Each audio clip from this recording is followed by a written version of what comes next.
KUM News Zoom room here where we have standing by Labor Director Dave Dell'Isola. Good morning, Dave.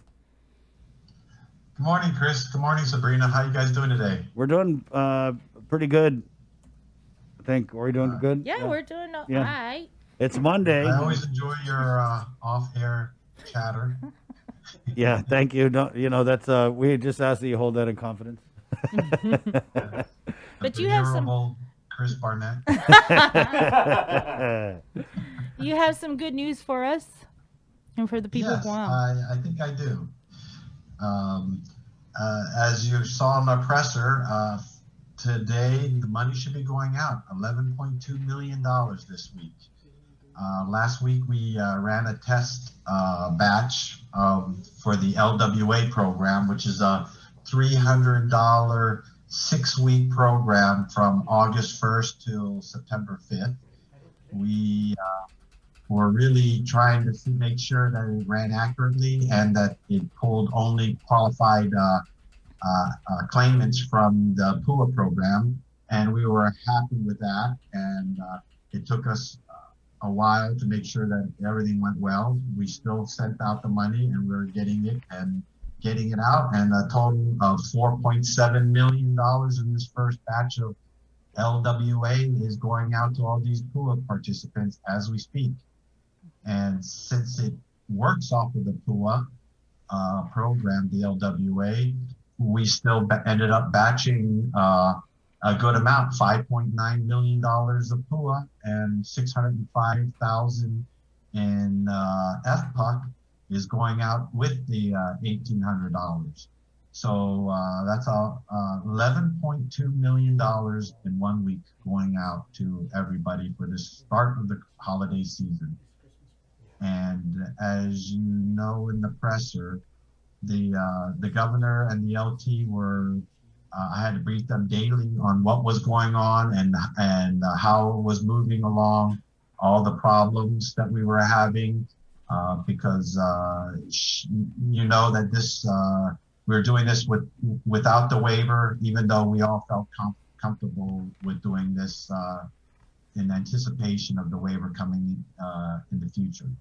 So the LT were so happy that they said, well, Dave, let's get out as much money as you can for the holidays so everybody can try to have a good Christmas, break.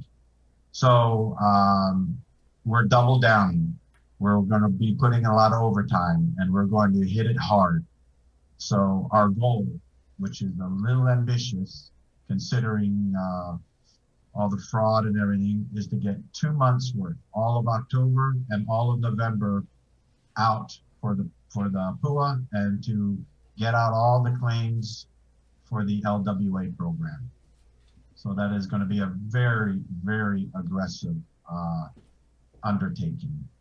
And just so you know, that while we were checking all this LWA and making sure that's well, tomorrow we're going to be batching all clean PUA claims up to October 1st. So we finished all of September is going out. And so tomorrow, anticipate another batch of PUA that'll be reaching everybody by this coming weekend. So we are in overtime trying to get everything out. And we have some fraud measures in that are seem to be holding up. So that's another reason why we're going to try to get it super aggressive when we don't have 90% hitting us.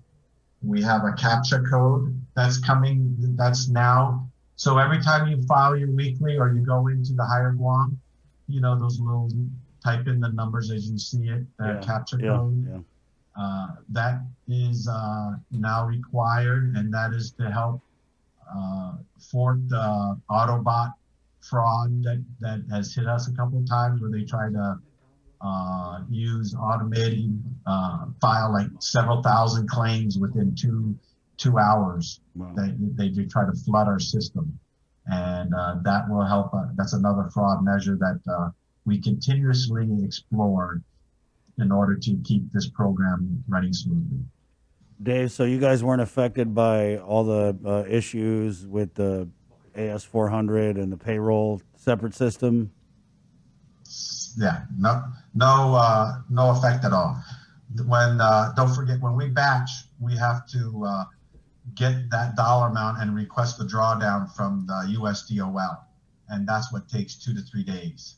So, like when we batch tomorrow for the PUA for October 1st, that dollar amount that we get Tuesday won't reach us till Friday or Saturday. So whatever happened to the AS400 has nothing to do with us. We don't use the AS400. Okay. So December, right? Was it December 31st? These benefits expire. Can you tell us a little bit about that? Yes. Well, actually, the last week that you can put in for the PUA program is December 26th. That is an initial claim. Anything after that will just be, we can still pay out, but you can't file after that. So, so anybody that has a claim that's been procrastinating, you have through the 26th of December to file that. And then that's why we're also trying to get caught up, because right now we're on October 1st.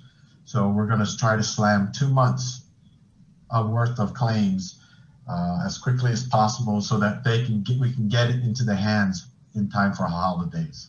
Why are we behind? The fraud. Okay. You've seen that when you're looking at a list and you have,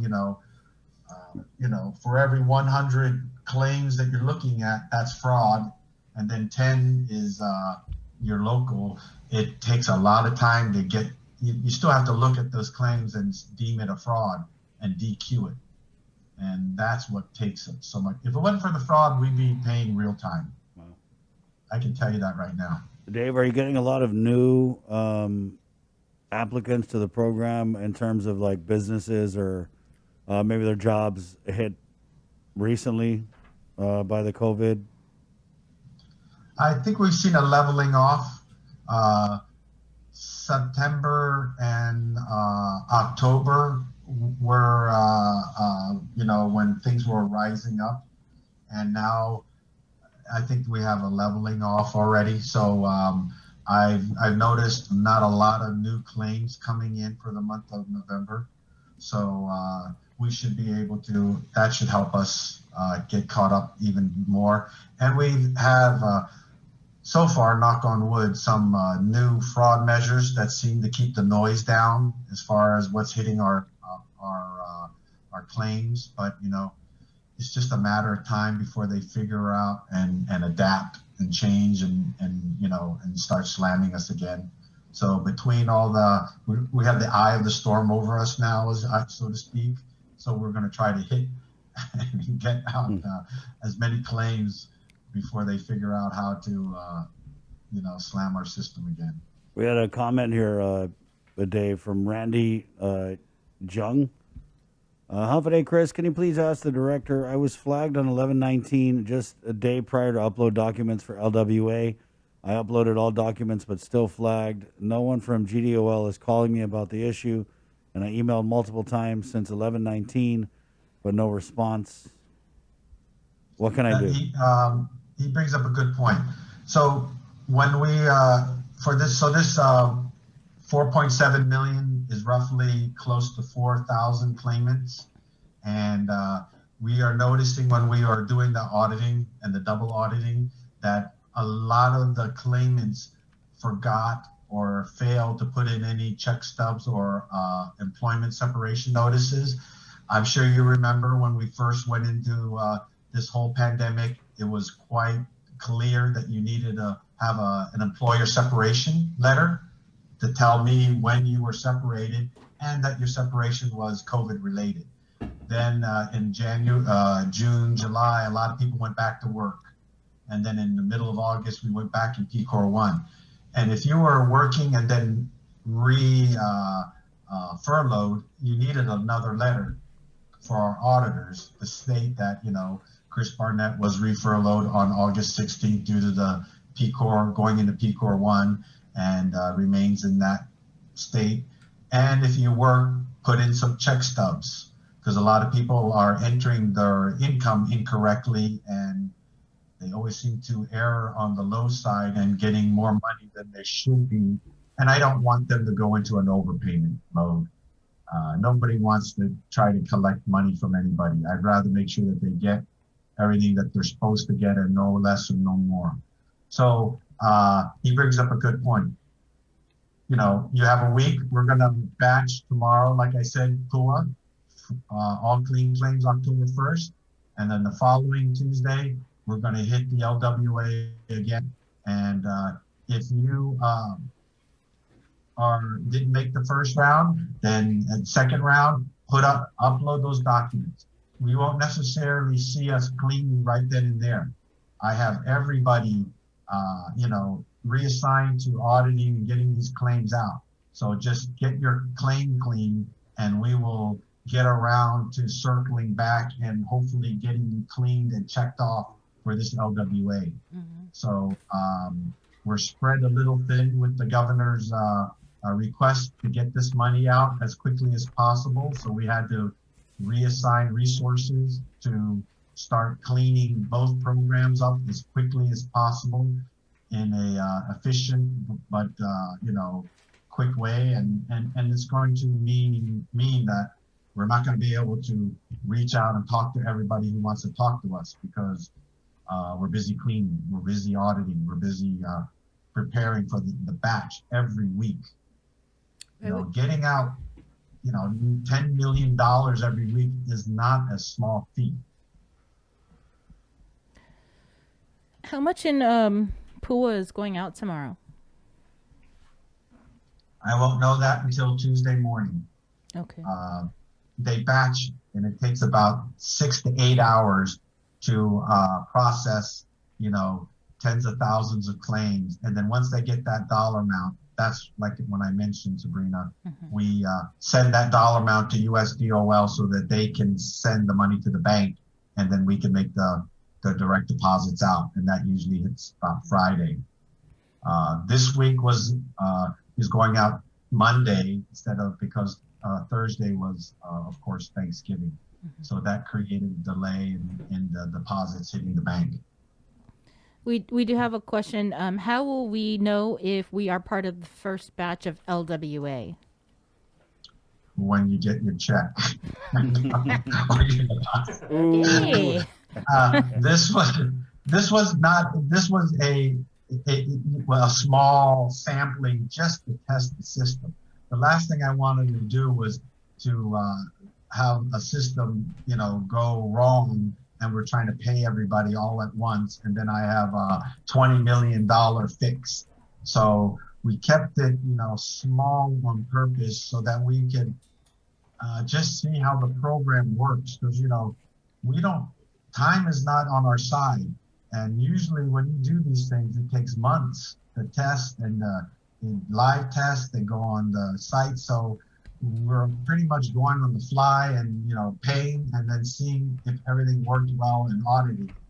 So that's why when the governor saw that this first batch went well and everything looked good, she turned to me and said, let's get out the money as quickly as possible so everybody can have a good Christmas. And so that's our new marching orders, and that's what we're going to do. We're going to do the best we can to spread Christmas cheer as quickly as possible.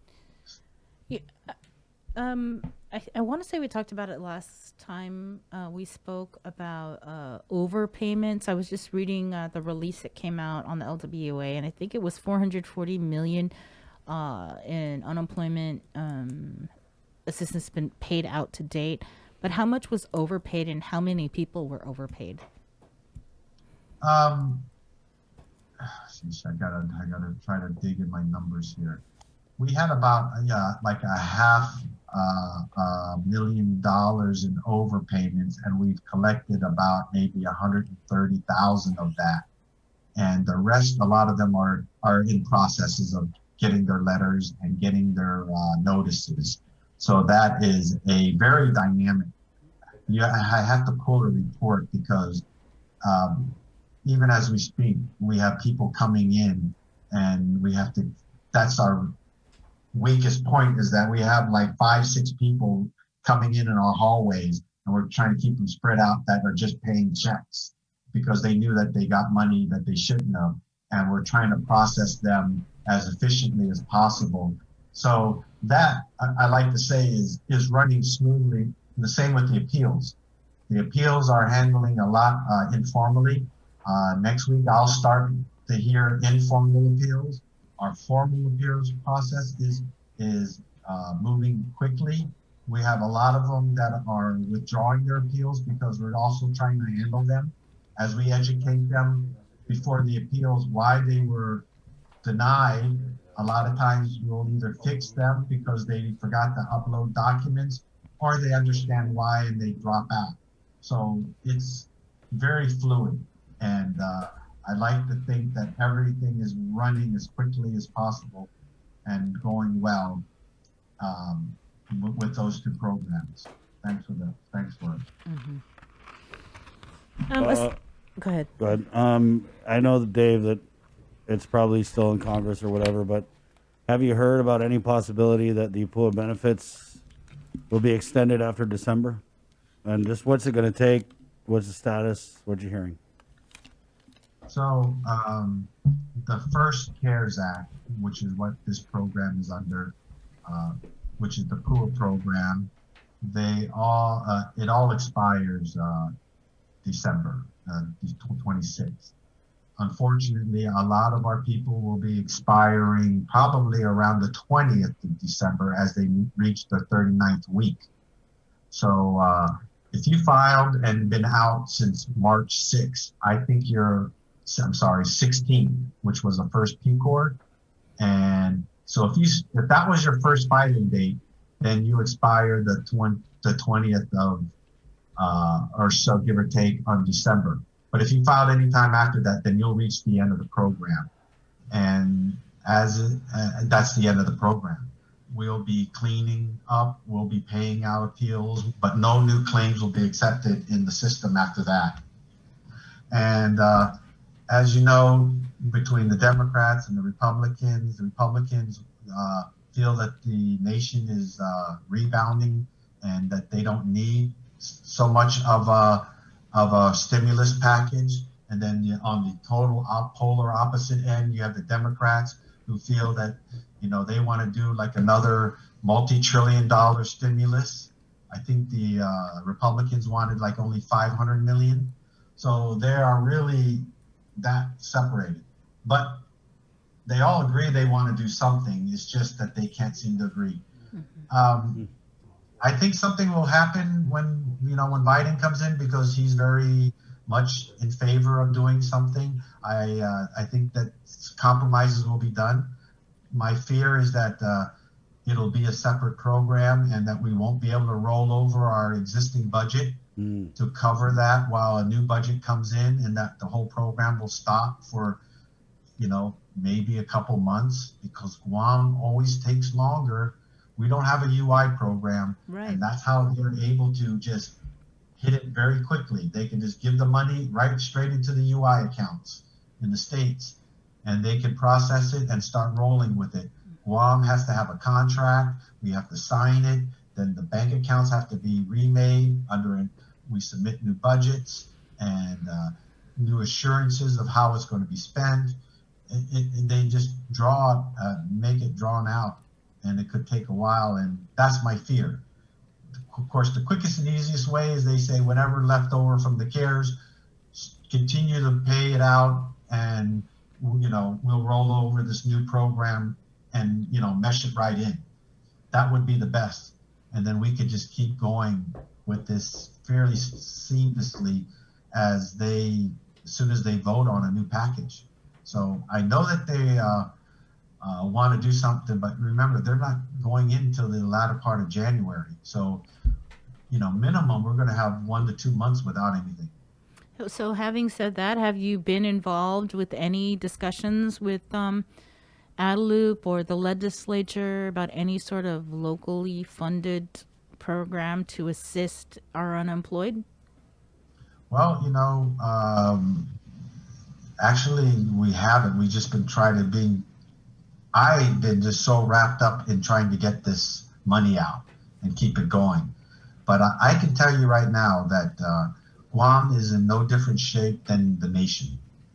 No state has any plan after this stimulus runs out. No state. And if you read, you go online, you see it. That's why there's so much noise about getting a second stimulus out, is because everybody's running on fumes, all the states.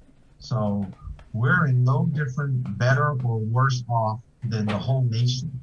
And I've been keeping an eye out for what kind of possibilities, what kind of options there are. I haven't seen one state that's come out and said, this is what we're going to do to help our state after this money runs out. And this is how we're going to continue to get the money out. Because the CARES Act money expires at the end of this month too.